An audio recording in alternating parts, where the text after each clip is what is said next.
thanksgiving psalms and lament psalms. Mhm.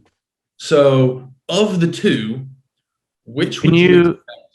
go ahead?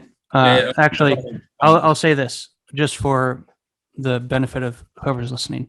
Can you give one or two examples of a well-known, if you can think off the top of your head? Yeah. I could probably give you an example of a lament psalm off the top of my head. The whole book of Lamentations is lament psalms. So. Yes.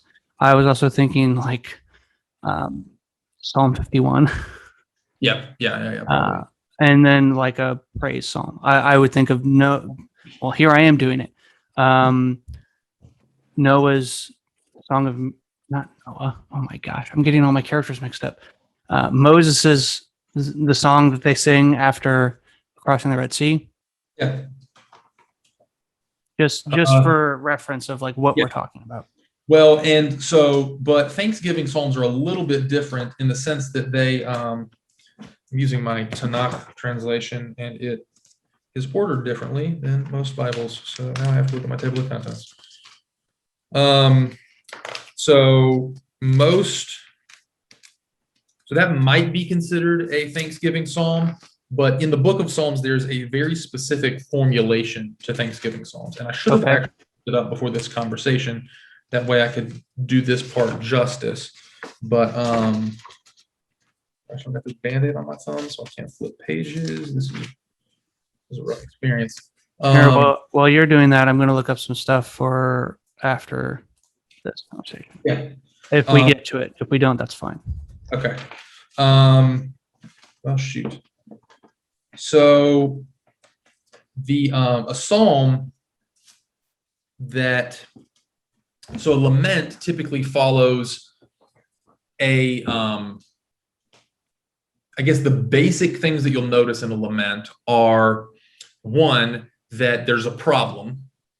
There's a big problem that the person is deeply sorry or like deeply regretful for, not necessarily sorry like they did something wrong, but there's a deep sorrow about this issue, and then there's a plea to God to fix the problem, right? Then a Thanksgiving psalm typically has a deep lament or sorrow, and then a thanking for God fixing that deep lament or sorrow. So there's a bit of a different, like the one asks God to fix it, the other one thanks God for fixing it. Which would you expect to see when Jonah's in the belly of a fish? The one where he asks God to fix it because something's wrong. Asks God to fix it, right? Yeah. Well, I think this is verse 7, you see the transition of the psalm, and I'll read through the whole thing in a minute, but in verse 7, it transitions, "But you brought my life up from destruction, Yahweh, my God. In the fainting away of my soul, I remembered Yahweh, and my prayers came to you, to your holy temple. Those who observe vapors of emptiness forsake their faithfulness. But I, in the voice of thanksgiving, will sacrifice to you that I vowed to perform. Be at peace, salvation from Yahweh." So this psalm is a thanksgiving psalm, while Jonah is currently sitting at the bottom of the ocean in the pits of Sheol, in the belly of a fish. So this, I think, actually builds on Tim's point that Jonah has no spatial awareness. Jonah is completely numb to everything that's going on around him. Jonah's thanking God for killing him and not making him go through with what he wanted to do. And putting him in Sheol. Yeah, because earlier in the psalm, I'll read the first part now. I called from my distress to Yahweh, and he answered me. Again, it's past tense, right? Yeah.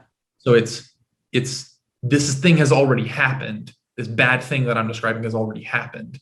And then the later part, he thanks him for getting him out of it, which is really weird because he's still in it.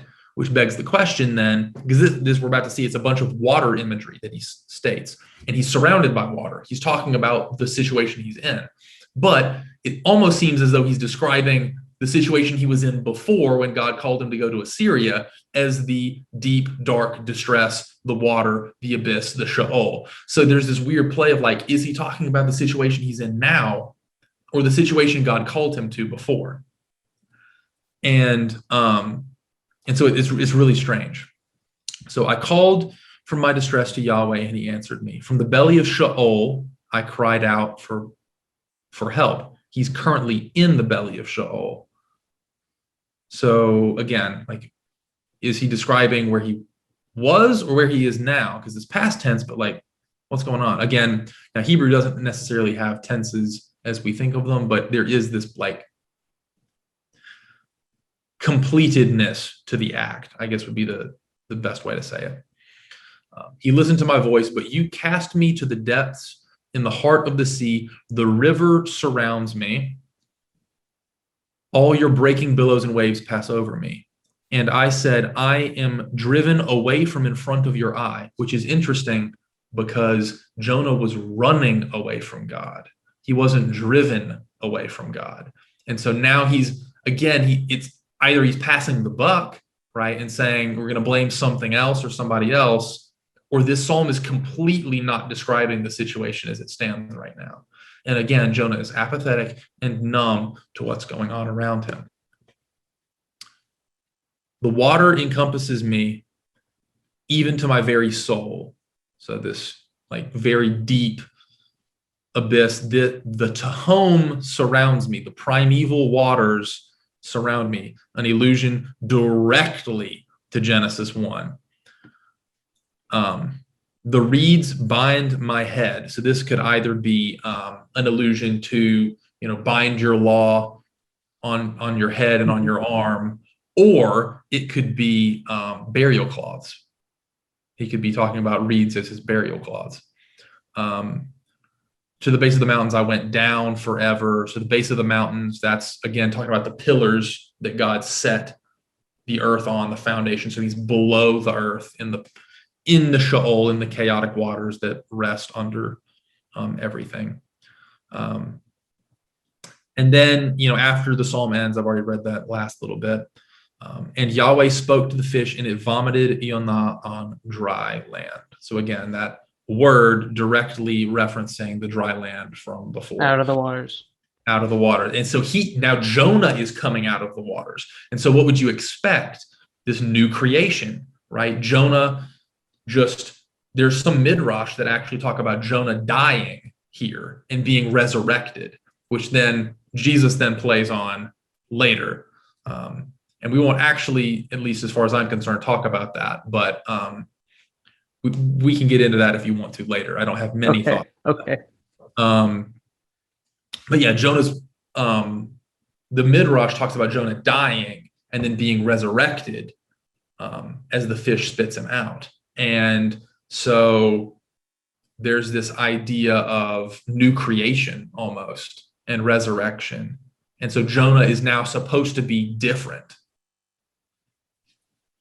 No sign will be given to this generation except the prophet Jonah, who is in the belly of the whale 3 days and 3 nights. So will the Son of Man. So will the Son of Man be where? In the earth. 3 days and 3 nights. Yeah. So Jesus is doing all sorts of creative and amazing things with that reference that I think this talk can really form the foundation of. And I haven't even explored all the avenues that I would like to with this. But I think Jonah is one of the most compelling books in the entire Bible. Obviously, rambling an hour or so. Thinking it's a whirlpool. Caesar in your pockets, you can't see who's in your pockets, but Stevie's inner visions touch your eyes and make the world move. Wifey bob her head and make her curl.